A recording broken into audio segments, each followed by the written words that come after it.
이 말씀 중심으로 잠언 강의 18번째, 그리스도인의 자기관리 10번째, 4차 산업혁명 시대를 이기는 힘, 상상력과 창의력, 이것이 오늘 말씀의 주제입니다. 급변하는 세상입니다. 지금 우리는 이제 위드 코로나라는 새로운 전면을 맞이하게 되었습니다.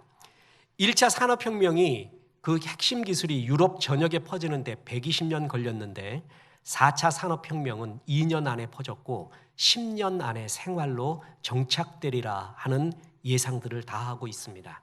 우리는 이런 시대에 다시 한번 하나님께서 리더로 세웠던 이사갈 지파에 대한 말씀을 살펴봐야 됩니다. 역대상 12장 32절, 이사갈 자손 중에서 시세를 알고 이스라엘이 마땅히 행할 것을 아는 우두머리가 200명이니 그들은 모든 형제를 통솔하는 자이며, 이사갈 지파는 리더 지파가 되었습니다. 그 이유가 나오는데 시세를 알았다는 것입니다. 그리고 이스라엘이 이 시세 가운데 마땅히 행할 것을 알았다고 했습니다. 그게 리더입니다. 그게 승리자입니다. 교회는 변화하는 세상, 지금 세상을 잘 이해해야 합니다. 그리고 적응해야 됩니다. 신앙인도 마찬가지입니다. 거기서 그치지 않고 그 가운데 행할 바를 알았다고 했잖아요. 그 가운데 승리의 길이 뭐냐? 시대를 앞서가야 되고요. 어떤 시대를 만나도 소외되는 자가 나옵니다. 그들을 복음해야 됩니다. 이것이 교회의 사명입니다. 그래서 우리는 지난주에 4차 산업혁명을 급변하고 혼돈스러운 이 세상을 이기는 주제는, 법은 단수라고 했어요. 만수를 이기는 것은 단수, 바로 하나님의 말씀인 강력한 단수, 그 말씀이 주는 비전, 묵시, 그것이 있는 사람이 이 시대를 이긴다고 했습니다. 오늘은 모든 전문가들이 공통적으로 지적하고 있는 4차 산업혁명 시대를 이기는 개인과 기업의 가장 중요한 요소 한 가지를 들려면 이거를 듭니다. 그게 바로 창의력, 창의성입니다. 그에 대한 말씀을 증거합니다. 이 시대는 창의력이 필요하고요. 이 창의력을 얻는 방법이 두 가지가 있는데, 하나가 독서입니다. 그리고 또 하나가 성경입니다. 이에 대한 말씀을 증거합니다. 첫째, 이 세상은 창의력이 필요한 시대입니다. 오늘 본문 잠언 8장 12절에서 14절 보십시오. 나 지혜는 명철로 주소를 삼으며 지식과 근신을 찾아온나니 여호와를 경외하는 것은 악을 미워하는 것이라. 나는 교만과 거만과 악한 행실과 패역한 입을 미워하느니라. 내게는 계략과 참 지식이 있으며 나는 명철이라. 내게 능력이 있으므로. 지혜를 의인화했죠. 굉장히 알기 쉽게, 우리가 이해하기 쉽게 하나님의 지혜를 의인화하고 하나님 자신을 의인화했습니다. 그러면서 하나님께서는 지혜를 갖고 계시는데 그 지혜의 구체적인 목록을 말씀해 주고 있습니다. 명철, 지식, 근신, 그리고 14절에는 계략이래요. 하나님의 주시는 이런 지혜로서 사람들이 그걸 받아서 세상을 다스린다라고 이야기하고 있습니다. 보십시오. 15절, 16절. 나로 말미암아 왕들이 치리하며 백성들이 공의를 세우며 나로 말미암아 재상과 존귀한 자 곧 모든 의로운 재판관들이 다스리느니라. 이 세상의 리더들, 아니 이 세상을 이루고 있는 사람들이 세상을 유지하는데 그 유지하는 지혜가 필요하대요. 그 지혜가 뭐냐면 명철, 지식, 근신, 계략 같은 것인데 하나님이 그것을 주었기 때문에 이들이 그것을 가지고 이 세상을 지휘할 수 있다라는 것입니다. 그러니까 이러한 모든 지혜의 근원이 어디라고요? 하나님이라는 거예요. 이 지혜가 있어야 이 세상이 굴러간다. 이 세상은 이런 지혜, 창의력이 필요한 시대다라고 이야기하고 있습니다. 지금 이 시대를 이해하는 두 가지 키워드는 누가 뭐래도 4차 산업혁명 그리고 코로나입니다. 지금 코로나는 위드 코로나가 됐죠. 인공지능, 사물 인터넷, 빅데이터, 모바일 등 첨단 정보통신 기술이 현재의 우리의 사회생활 전체에 융합되어 함께 굴러가고 있는 4차 산업혁명, 그리고 이제 위드 코로나, 어떻게 흘러갈런지 모르겠습니다. 다시 폐쇄가 될런지 계속 이것으로 끝까지 갈런지 최고의 치료제가 나올런지 모르겠습니다. 이런 가운데 우리는 있습니다. 이런 가운데서 소개해 줄 만한 책이 있습니다. 세계 미래 보고서에서 나온 포스트 코로나 특별판입니다. 2021년 그리고 2022년을 예측을 하면서 여러 책들이 나왔어요. 시중에 번역되어 있는 책을 18권 정도 구입해서 앞으로의 시대가 어떻게 전개될 것인가를 집중 분석을 계속하고 있습니다. 그 가운데 제일 소개해 줄 만한 책이 바로 이거예요. 세계 미래 보고서 포스트 코로나 특별판. 여기서 여러 저자들이요, 앞으로 코로나와 함께 살아갈 신인류를 메타사피엔스라고 정의를 했습니다. 그러면서 새로운 축이 될 6가지의 트렌드를 제시하는데, 우주 개발 경쟁, 로봇과의 동거, 인공지능 메타버스, 노화의 점진적인 극복, 기후 위기 대응, ESG 경영. 이제 경영은 소규모부터 대규모에 이르기까지 ESG를 안 하면 이제 점차 힘들어진다. ESG가 뭐죠? 환경 친화적인 거, 탄소 제로가 되는 환경 친화, 그리고 소셜, 사회에 책임이 있어야 되고, 지가원 뭐냐면 민주적 경영. 이 3가지가 대기업부터 소규모까지 이루어지는 ESG 경영도 새로운 중요한 트렌드라는 겁니다. 이 가운데 우주 개발과요, 로봇은 5차 산업혁명이라고 일컬어집니다.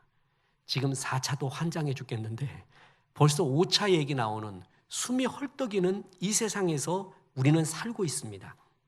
이 가운데 한국고용정보원에서 2022년도 미래의 일자리 최고의 유망한 직종 10가지를 제시했습니다. 거기에 보면 사물인터넷 전문가, 인공지능 전문가, 빅데이터 전문가, 가상현실 전문가, 3D 프린팅 전문가, 드론 전문가, 생명공학자, 정보보호 전문가, 응용 소프트웨어 개발자, 로봇공학자. 이거 전공만 하면 취업은 물론 무조건 나라님이 모셔간대요. 특히 여기서 인공지능 있지 않습니까? 옛날에는 핵 물리학과를 나라에서 많이 보호를 했잖아요. 지금은 인공지능. 이거는 어느 나라도 다 환영, 모든 학비를 대줄 정도로 그곳을 전공하고 거기서 뛰어난 두각을 나타나면 정말 나라에 이바지하는 시대를 앞서가는 최고다라고 합니다. 이런 얘기 들을 때 우리는 무력감을 많이 느끼죠.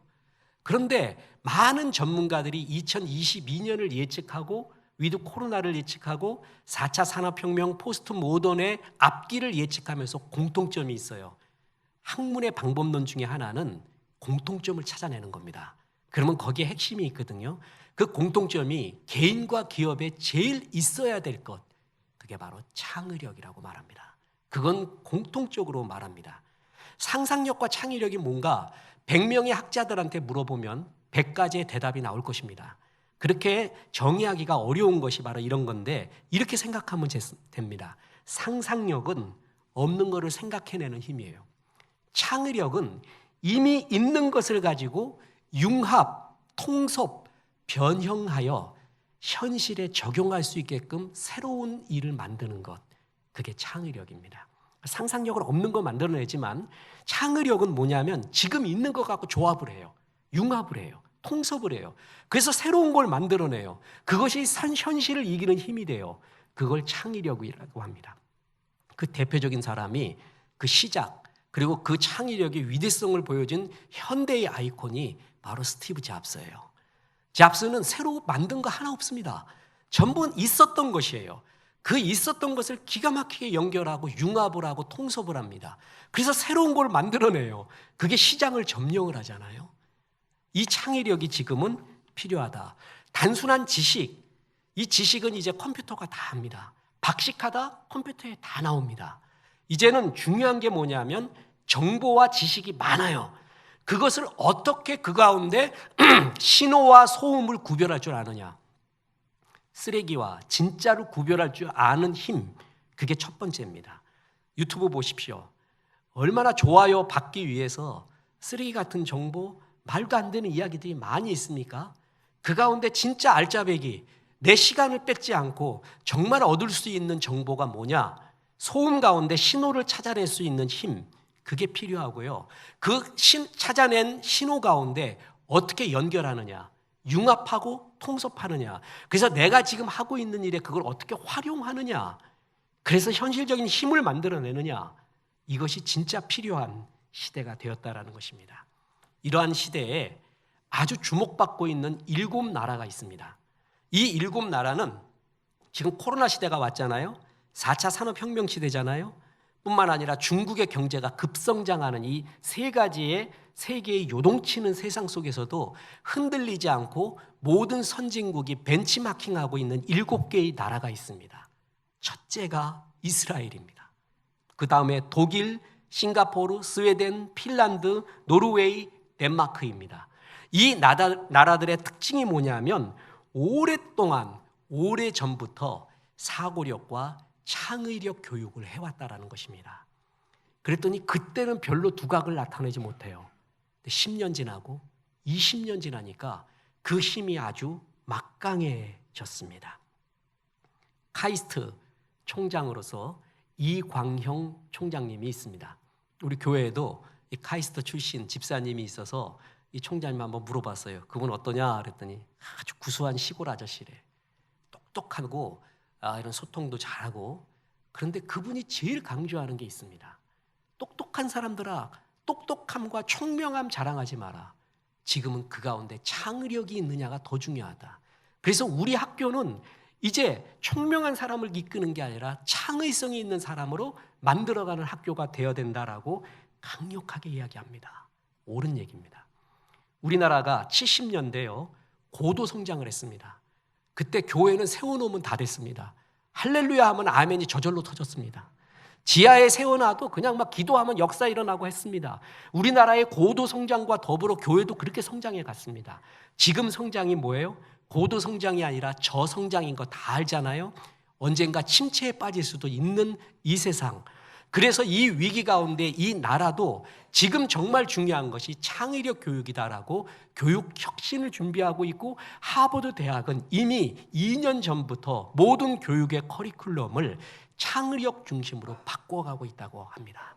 그만큼 이 시대의 키워드, 그것은 창의력이라는 것은 분명하다라는 것입니다. 자, 하나님이 우리에게 명철, 지식과 근신, 재능을 주셔서 그것을 받아서 재상들이, 지도자들이, 왕들이 세상을 다스리고 있다고 했습니다.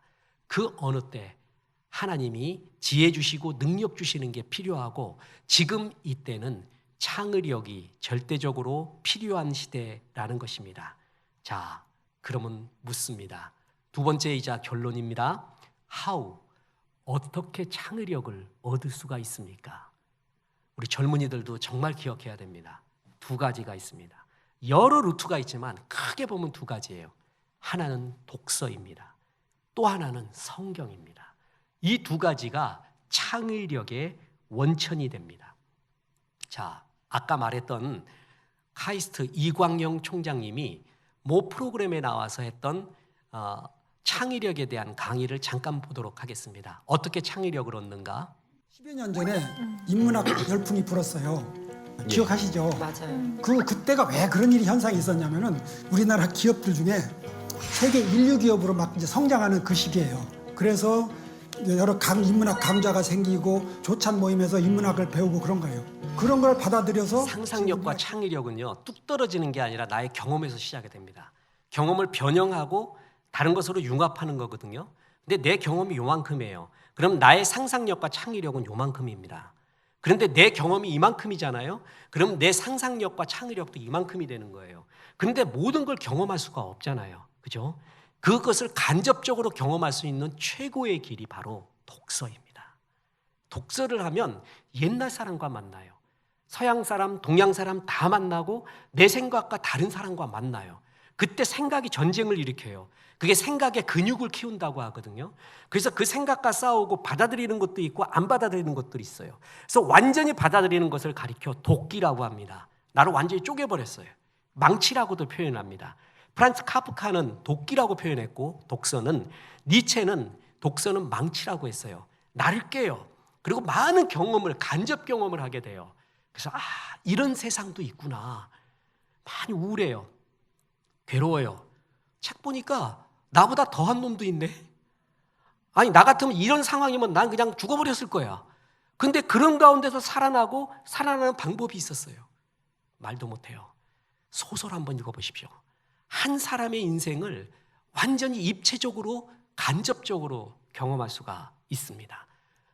우리 집사람이 김현주 사모가 박완서 소설에 필 꽂혀갖고요, 박완서님 소설을 계속 봅니다.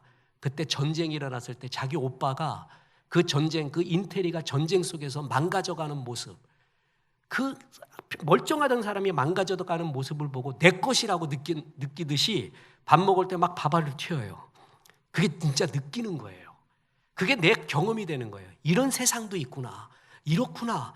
이 경험의 폭이 넓어질수록 상상력과 창의력의 폭이 분명히 넓어집니다.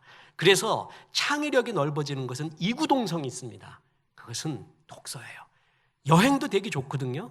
근데 여행 갈 시간이 없잖아요. 내가 돈도 없고 다리도 떨리고 지금, 그리고 시간도 없고 어떻게 하면 좋겠어요. 독서는 이 창의력을 길러주는 최고의 길이라는 것입니다. 파리드 자카리아라는 사람이 있습니다. 이 사람이 하버드 학생들은 더 이상 인문학을 공부하지 않는다라는 책을 적었어요. 근데 원래 제목은 인문학의 수호를 위하여라는 책입니다. 근데 이제 좀 많이 주목받기 위해 우리나라에서는 그렇게 의역을 했거든요. 이 사람이 인도 출신으로 아주 입지전적인 인물이고 미국의 아이비리그를 나오고요. 그리고 국제 정치에 있어서 컬럼니스트에 있어서 굉장히 독보적인 존재예요. 잘 봐요. 파리드 자카리아. 하버드 학생들은 더 이상 인문학을 공부하지 않는다. 그 주제가 뭐냐 하면은 미국을 보면은요, 국제 학업 성취 평가도라는 것이 매년 열리고 있습니다. 매년 전 세계 학생들을 모아놓고 수학도 테스트해보고 암기력도 테스트해보고 학업 성취 평가도를 하는데, 미국은 이제껏 1등한 적도 없고 2등한 적도 없고 3등한 적도 없고 항상 중간 내지는 중간 밑이래요. 그런데 미국이 전 세계의 창의적인 것, 시대를 이끌어가는 발명, 기발한 것, 나머지는 그걸 쫓아가고 있는 입장이거든요. 미국이 만들어내면 나머지가 더 잘 만들었지. 그게 문제지. 근데 만들어내고 시대를 이끌어가는 건 미국이라는 거예요. 그 이유가 뭐냐? 분석을 해봤더니 인문학 교양교육 때문이라는 거예요. 미국이 강점이 이거다. 이거 놓치지 마라. 그런데 4차 산업혁명 시대를 돌아서 가지고 인문학 교양교육을 약화시키려고 하니 미국 그게 망해가는 것이다. 그러면서 경고하며 쓴 책이 바로 그 책이에요. 굉장히 좋은 책입니다. 교양이라는 게 뭐죠?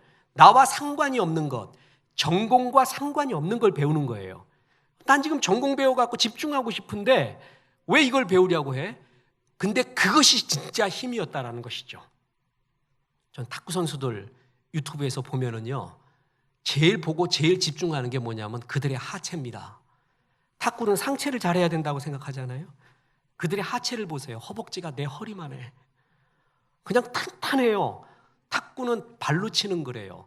운동선수들이 자기의 주 종목, 주 근력을 단련하기 위하여 다른 근육들을 모읍니다. 다른 근육들의 연습을 해요. 그래야 주 근력이 강화되는 거예요. 마찬가지로 지금 시대에는요, 내 전공만 알아서는 되는 게 아니에요. 다른 것들을 결합할 수 있고 생각할 수 있는 능력이 결국 나를 이기게 하고 경쟁력이 있게 하는 거예요. 그게 바로 독서를 통해서 가능한 경우가 많이 있습니다. 그것은 분명한 거예요. 그런데 또 하나가 있습니다. 이 창의력의 근간이 성경이고 성령님이라는 것입니다. 그러니까 우리는 이래야 돼요. 기도하면서 성경을 보고 내게 창의력을 달라고 하나님께 기도하며 독서를 하고, 그런 가운데 창의력을 얻을 수가 있다는 것입니다. 자, 보세요. 창의력의 근간이 하나님이라는 것이 오늘 본문 잠언 8장 12절 보십시오. 나 지혜는 명철로 주소를 삼으며 지식과 근신을 찾아 얻나니. 명철이 있고 지식과 근신이 하나님께 있다고 하는데, 이때 지식은 야다라는 단어, 야하게 다한다라고 우스갯소리로 웃는데 암인데 경험에서 오는 암이에요. 나는 내 아내를 알고 내 아내는 나를 알아요. 그렇게 아는 것과 여러분이 김현주 사모를 알고 나를 아는 것하고는 다르죠. 우리는 진짜 경험해서 알잖아요. 그 알미 바로 야다라는 단어. 성경에서 너는 하나님을 알라라고 할 때 바로 그 단어를 씁니다. 체험해보고 느껴보고 마치 부부가 서로 알듯이 알아라. 하나님이 주시는 것이, 하나님께서 얻어야 되는 중요한 것이 그런 야다의 지식이고, 또 하나가 뭐냐면 근신을 찾아 얻나니라고 했어요. 이 근신은 자마함이라는 동사, 꾀하다, 도모하다라는 그 동사에서 나온 메진마라는 명사인데, 이것은 뭐냐면 일과 계획을 합리적으로 이해할 수 있는 영적, 정신적 능력, 이것을 킹 제임스 버전에서는 창의력이라고 번역을 했습니다. 굉장히 좋은 번역입니다. 그래서 8장 12절에 대한 한글 킹 제임스 버전에는 이렇게 나옵니다. 나 지혜는 신중함과 함께 거하며 창의적 지식을 찾아내느니라. Knowledge of witty inventions. 하나님께 있으면 하나님의 지혜는 창의적 지식이 그에게 있대요. 그러니까 우리가 독서를 통해 창의력을 얻을 수 있는 게 인문학적 방법이에요. 그런데 그것을 주시는 근간이 뭐냐면 하나님의 영에 있다라는 것입니다. 그래서 잠언의 기록 목적 자체가 그것을 읽는 사람들에게 창의력을 주기 위함이다라고 기록 목적을 잠언 1장 4절에서 말하고 있습니다. 보십시오. 어리석은 자를 슬기롭게 하며 젊은 자에게 지식과 근심. 이 근심이 뭐예요? 지금 말했던 창의력이라고 말했죠. 젊은 자에게 바로 이런 지식과 근신함을 주기 위한 것이 잠언이에요. 그래서 성경을 보면 하나님이 주시는 창의적 사고를 얻을 수가 있다라는 것이죠. 저는 이것이 정말 맞다고 봅니다. 이번에 방송국에서 현대 인간에 대한 분석을 하면서 이 현대 인간들에게 창의력을 줄 수 있는 성경의 위대함을 강의를 하게 됩니다. 지금 현대의 인간은요, 크게 말해서 필터 버블과 에코 체인버에 빠져 있는 인간입니다. 그러면서 자기는 굉장히 넓은 사고를 하고 있다고 착각하고 있는 인간들이죠. 이 가운데 진짜 뛰어난 사람은 필터 버블과 에코 체인버에서 벗어난 사고를 하고 있는 사람이거든요. 근데 대개 필터 버블과 에코 체인버에 갇혀 있습니다. 그게 무슨 말이냐? 그리고 이것을 깨뜨리는 게 바로 성경이라는 것입니다. 코로나19로 인해 방콕 많이 하잖아요. 그럼 방에서 제일 많이 하는 게 뭡니까? 인터넷 보는 거죠. 영화 보고. 인터넷을 계속 더욱 봅니다. 그리고 4차 산업혁명 시대 때문에 초연결돼 있어서 영상이 범람을 합니다. 자, 인터넷을 계속 보고 있고요. 또 하나 범람하는 영상을 봐요. 그 영상에 이로운 점이 있지만 요즘 영상의 잘못된 점 중에 하나가 사람을 수동적으로 만들어요. 생각할 힘을 안 주고 그냥 재밌다 박수만 쳐야 돼. 생각할 힘을 거의 안 줘요. 못 발라요. 그리고 좋아요만 눌러야 되는 그런 수동적인 인간이 되고, 특히 우리는 인터넷을 하면서 필터 버블에 빠집니다. 이 얘기는 뭐냐면 미국의 온라인 정치 시민단체 무브원의 이사장인 엘리 프레이저가 생각의 조종자에서 필터 버블이라는 정의를 하고 이것이 전 세계적으로 받아들이고 있습니다. 맞다라고. 그림을 한번 보십시오. 자, 사람들이 말해요. 버블, 비눗방울이에요. 거기에 갇혀 있잖아요. 갇혀 있는데 뭘 하고 있냐면 전부 인터넷하고 핸드폰하고 있어요. 휴대폰. 그게 전 세계를 연결하고 넓은 사고를 하고 있는 줄 알았더니 알고 보니까 버블에 빠져 있어요. 어떤 버블, 어떤 공기방울에, 비눗방울에 빠져 있냐면 필터라고 하는 버블이에요. 필터가 뭐냐면은 아주 쉬운 말로 정보 제공자가, 인터넷 기업이 사용자의 기호와 취향에 맞도록 그의 관심 있는 정보를 제공하는 장치예요. 그걸 필터라고 합니다. 제가 교보문고나 영풍문고에서 뭐를 딱 눌렀어요. 삼국지를 눌러서 만약에 구입했어요. 그 다음날 교보문고 들어가 보니까 삼국지 관련, 열국지 관련, 수호지 관련 쫙 뜹니다. 당신의 관심사는 이거군요. 이거를 추천해 줍니다. 하면 그걸 보면 맞아요. 필터의 좋은 점은 무한한 정보의 바다에서 내가 뭘 고를지, 내가 정말 중요한 것을 뭘 선택할지 모르는 가운데 필터는 좋은 걸 제공해 줍니다. 이겁니다라고. 얼마나 편리해요. 그런데 정반대로 그것은 양날의 칼인데 나를 갇히게 한다라는 것입니다. 버블에 갇히게 한다는 거예요. 더 쉽게 말해서 네가 좋아하는 것만 보는 거예요. 네가 좋아하는 것만 보고 관심이 있고 좋아하고 그것만 계속 수집하게끔 만드는 그러한 필터 버블 속에 우리가 빠져 있다는 거예요. 다시 말합니다. 창의력은 낯선 것과 결합되어 일어나요. 교양교육은 내 전공이 아닌 다른 거잖아요. 그런 가운데서 창의력이 나오는 거예요. 근데 내 것만 계속 쥐고 있으면 이기는 것 같아도 결국은 좁아지는 거예요. 특히 이 세상에서는 4차 산업혁명에서는 이길 수가 없다는 거예요. 우리 인간은 필터 버블에 빠져 있다. 또 하나 에코 체인버에 빠져 있다라고 표현합니다. 에코 체인버는 우리가 목욕탕에서 노래를 부르면 얼마나 잘 들려. 노래가 공명이 돼서 내 귀에 들어오죠. 에코 체인버. 그렇게 내 노래가 공명이 돼서 잘 들어오게끔 만든 방이 에코 체인버, 방향실이라고 합니다. 거기에서 있으면은 내 소리가 크게 공명되어 들어오는 효과가 있어요. 현대의 인간은 인터넷 사용을 하면서 SNS, 사회망을 통해서요, 자기가 좋아하는 그룹과 만나고 있어요. 그리고 자기가 좋아하는 걸 좋아요를 누르잖아요. 그 사람과 동호회를 만들고 그 사람과의 이야기를 만들고 있어요. 그때부터 나는 에코 체인버에 빠지기 시작한다는 것입니다. 보세요. 전에는 나의 주장이 맞는지 안 맞는지 모르겠어요. 일본어로 하면 아리까리, 인도어로 하면 긴가민감, 프랑스어로 하면 알쏭달쏭 했어요. 그런데 자기가 좋아하는 그룹에 들어갔어요.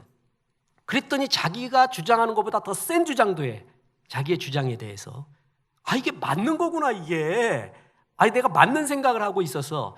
그래서 알쏭달쏭하던 자기가 확신을 얻어요. 그리고 전에 주춤주춤하며 말했던 것을 과격하게 말하기 시작해요. 그게 바로 에코 체인버에 빠진 인간입니다. 그래서 자기가 맞는 것 같아요. 맞지 않는 거예요. 필터 버블과 에코 체인버에 인터넷 통해서 계속 빠져가면서 자기는 넓은 사고를 하고 있다고 착각하고 있다는 것입니다. 이 사람은 리더가 못 되고 결국 승리자가 못 됩니다. 승리자는 그걸 넓게 보는 거예요. 그걸 깬 사람이에요. 그 필터 버블을 깨고 에코 체인버를 깬 사람이 비로소 이 시대에는 승리자가 된다는 것입니다. 대기업뿐만이 아니라 소규모 기업에도 그렇습니다. 여기 제가 83년도에 여기 왔습니다. 지금까지 꽤 오래 있었죠. 저도 이 교회에 엄청난 고참 중에 왕고참입니다. 그때부터 있었던 문방구가 있습니다. 아세요? 근데 제가 기억으로는 한 3개의 문방구가 있었는데 다 망했고 그거는 계속 굳건해요. 제가 어딘지 말은 않겠습니다. 그 주인장하고 한번 얘기를 했습니다. 굳건하게 이걸 유지하는 거 대단한 능력이라고 얘기하면서 비결이 뭐냐 그랬더니 너무나 놀라워요. 창의력이래. 문방구도. 그래서 여러분 문방구 밖에 뭘 갖다 놓느냐. 전에는 애들 그 오락 아세요? 오락? 이거 막 오락하는 거. 우리 교회에 또 우리 애들 어디 가서 애들 어디 갔나 찾으려면 거기 가면 다 있어 이놈들이. 앉아가지고 막 이러고 있고 엄마들 애 찾아오려고 야단이고. 문방구 주인이 시대를 읽고 있어요. 애들의 마음을 읽고 있어요. 어디다 뭘 비치하느냐, 문방구 밖에는 뭘 비치하느냐, 어떤 문구를 써붙이느냐. 소규모 가게를 하지만 그거를 잘했던 것, 그보다 자본도 많았고 넓었던 곳이 있습니다. 그것은 망했어요. 근데 이 집이 잘 되는 것이 그 주인장도 창의력 때문에 그렇다. 자꾸 생각해야 된다. 이거 보고 깜짝 놀랐습니다. 자, 여러분 지난번에 얘기했던 제가 1부 때 이 얘기를 했더니 목사님 그 가게는 5층이 아니라 7층입니다. 그래서 봤더니 진짜 7층이 맞아요. 우리 성도님들 수준이 대단합니다. 호주 멜버른에 가보면은 제플 슈츠라는 현대의 창의력의 아이콘인 샌드위치 가게가 있다고 합니다. 전 가보진 못했고 인터넷 통해서 봤는데 여러분 7층에 있어요. 샌드위치 가게. 그러면 그걸 인공지능에 넣어봅시다. 그래서 사람들한테도 분석을 부탁해요. 내가 샌드위치 가게 하려는데 특별한 맛이 있는 것도 아니야. 그리고 7층이야. 자리도 너무 삐좁아. 할까? 그러면 뭐라고 답이 나올까요? 100% 아니라 1000% 답이 나옵니다. 하지 마라. 그러면서 이렇게 분석을 할 거예요. 샌드위치 가게는 1층에 있어야 돼. 길목에 있어야 되고 드라이브 스루면 더 좋아. 샌드위치뿐만이 아니라 여러 다른 음료도 있어야 되고 샌드위치 종류도 여러 가지가 있어야 돼. 요즘은 샌드위치도 골라 먹으니까 원하는 것을 할 수 있는 시스템도 만들어야 돼. 자본력도 있어야 되지. 서비스도 좋아야 돼. 이렇게 나올 거예요. 그죠? 그게 다 성공한 사례잖아요. 그거를 기준으로 한다면 그게 바로 현대의 성공 사례에 대한 분석이에요. 맞아요. 그게 다가 아니라는 거죠. 그런데 그런 여건이 없는 사람은 어떻게 이기냐니까요. 나한테는 그런 여건이 없어요. 그런 자본력도 기술도. 그걸 이기는 힘이 바로 창의력이라는 것입니다. 필터 버블에 빠져 있으면 샌드위치 가게 못 엽니다. 이건 안 되는 거예요. 이렇게 성공하는 조건만 찾을 거예요. 그럼 나는 성공할 가능성이 거의 없습니다. 그죠? 그런데 이 사람이 그걸 다 깹니다. 이 창업자 3명, 한 사람이 인문학자입니다. 7층에서 샌드위치 가게를 온라인으로만 받습니다. 전화 주문으로만 받아요. 그리고 몇 월 며칠 무슨 샌드위치. 그래서 그 밑에 가면은 낙하산으로 내립니다.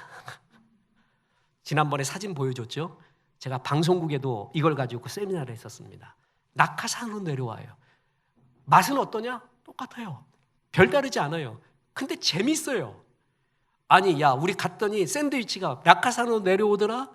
그게 완전히 명소가 돼가지고, 호주 멜버른이 거기 때문에 그냥 교통체증이 일어나가지고 사람들이 가서 낙하산 기다리는 거예요. 가족들 가서 낙하산 기다리는 거예요. 신나고 문화가 됐고 웃음이 됐고 스토리가 됐고 이게 바로 창의력이라는 거죠. 필터 버블에 에코 체인버에 갇혀 있잖아요. 절대 성공할 수 없는 사람이에요. 거기는 이것만 성공한다라는 계속되는 반복되는 이야기만 전해줄 겁니다. 근데 그걸 조금 벗어나 볼 때 이기는 거예요. 그 벗어날 수 있는 생각, 그걸 가리켜 망치라 그러고 도끼라 그럽니다. 그걸 할 수 있는 방법이 독서예요. 그래서 프란츠 카프카는 독서는 도끼라고 했고요. 또한 니체는 망치라고 했어요. 어느 카피라이터가 쓴 책은 도끼다라는 책이 있었습니다. 초유의 베스트셀러가 됐습니다. 거기서 나온 이야기입니다. 독서는, 인문학적 독서는 분명히 창의력을 길러주는 거 보장합니다. 그런데 그보다 더 강한 것이 뭐라고요? 성경이라는 것입니다. 사람은 필터 버블에 빠져 있습니다. 에코 체인버에 빠져 있어요. 낯선 것과 결합이 돼야 창의력이 나오는데 인간끼리는 낯선 것이라는 것이 다 뻔합니다. 그런데 성경은 하나님의 관점까지 보여줍니다. 인간의 관점이 아닌 죄에 빠진 인간들이 서로를 합리화하기 위해서 만들어낸 수많은 개념들을 벗어난 하나님의 관점을 보여주는 게 성경입니다. 진짜 낯선 거죠. 이 성경을 많이 알수록 다르게 보는 법을 배우게 됩니다. 그게 바로 창의력이라는 것입니다. 보십시오. 히브리서 4장 12절 보세요. 하나님의 말씀은 살아있고 활력이 있어 좌우의 날선 어떤 검보다도 예리하여 혼과 영과 및 관절과 골수를 찔러 쪼개기까지 하며 또 마음의 생각과 뜻을 판단하나니. 단지 망치가 돼서 필터 버블에 빠져있는 나의 편견을 깰 정도가 아니라 혼과 영까지 들어가서 찔러 쪼개는 게 하나님의 말씀이라고 그랬죠. 우린 이걸 정말 믿습니다. 내 편견과 생각과 모든 갇혀있는 나의 이런 편견들을 깨는 것들은 성경이구나. 성경이 다 찔러 쪼개버립니다. 낯선 하나님의 관점까지도 다 보여준다라는 것입니다. 제가 언젠가 내고 싶은 책 중에 하나가 연예인들 있지 않습니까?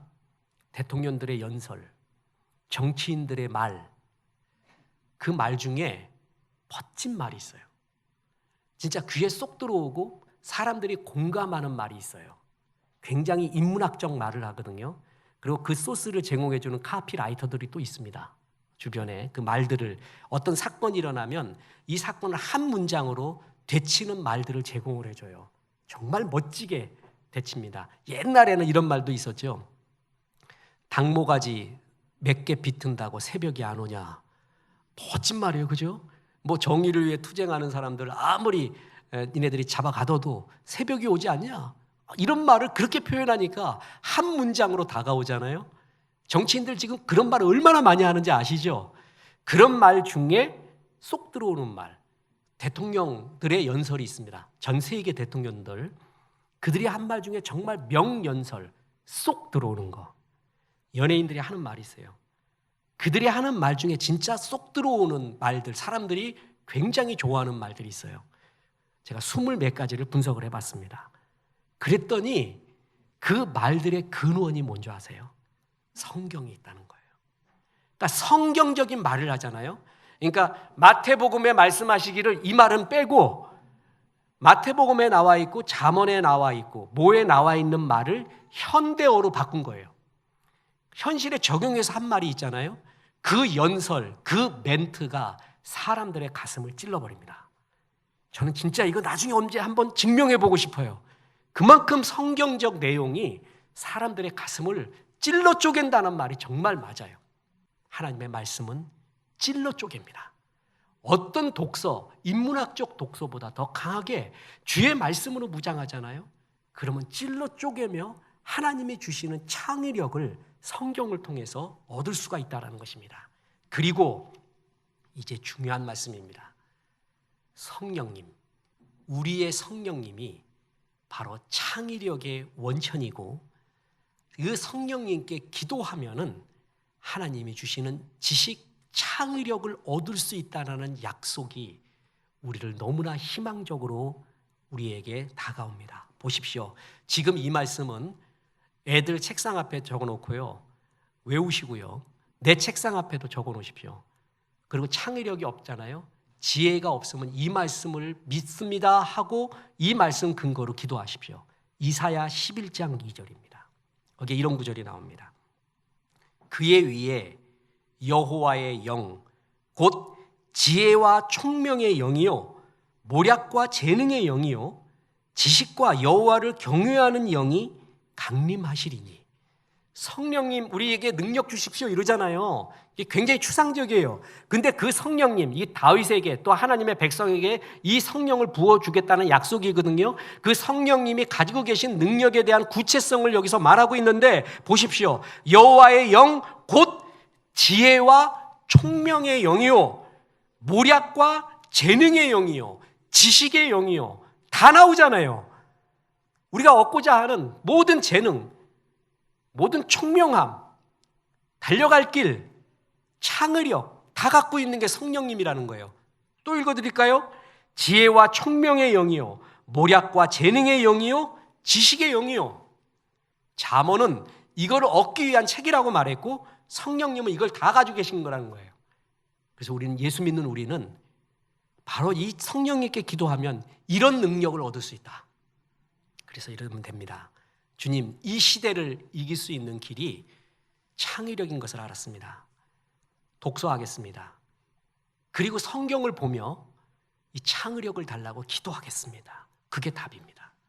기도하며 성경 보고 그리고 독서하고 이런 가운데 창의력을 달라고 이 시대를 보고 헤쳐나갈 힘을 달라고 기도를 시작하십시오. 그러면 성령님이 바로 이것을 허락하면서 우리에게 역사를 할 겁니다. 그 증거가 유대인입니다. 이 시대는요, 크게 헬라적 사고와 히브리적 사고 두 가지가 있습니다. 헬라적 사고는 나는 누구인가, 진리는 무엇인가 지금도 묻고 있습니다. 히브리적 사고는요, 나는 하나님의 자녀야, 내 삶의 최고의 고민은 어떻게 순종하느냐야, 이게 히브리적 사고입니다. 다시 말합니다. 헬라적 사고는 나는 누구냐, 진리란 무엇인가, 어떻게 살아야 되는가 지금도 고민하고 있다니까. 지금 이 시간에도 헬라적 사고를 가지면 굉장히 멋있어 보이죠.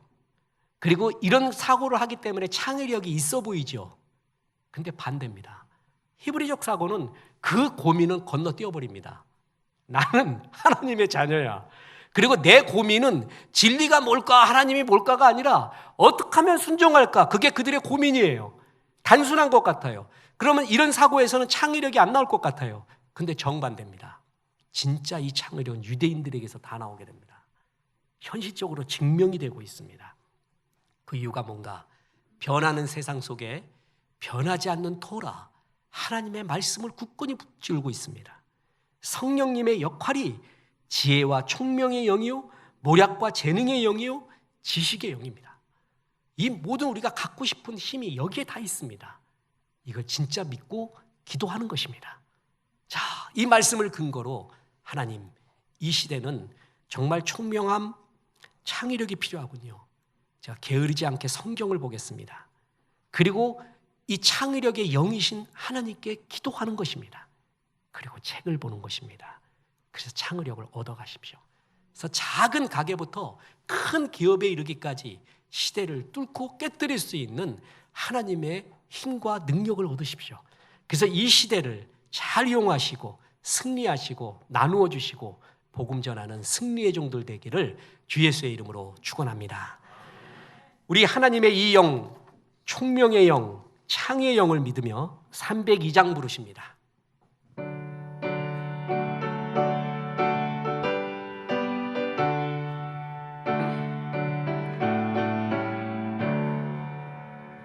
내 주 하나님 넓고 큰 은혜는 저 큰 바다보다 깊다.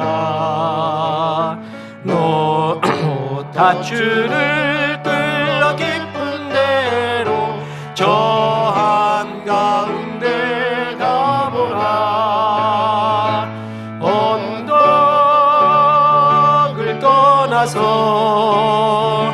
장파에 배 띄워 내 주 예수 은혜의 바다로 내 맘 꽂혀 외로 인생은 외로 인생은 언제나 거기서 저 큰 바다 물결 보고 금이 모르는 깊은 바다 속을 한번 헤아려 안보나. 언덕을 떠나서 장파에 배 띄워 내 주 예수 은혜의 바다로 내 맘 꽂혀가라. 이제는 우리 구주 예수 그리스도의 은혜와 하나님의 크신 사랑과 성령님 우리에게 창의력을 주심을 약속하심이 이 말씀을 아멘하며 성경을 읽고 하나님께 기도하며 주 앞에서 창의력을 얻기로 기도한 성도들에게 함께 하셔서 이제부터 끝날까지 크신 영광 받으시옵기를 우리 구주 예수 그리스도 이름으로 축원하옵나이다. 아멘.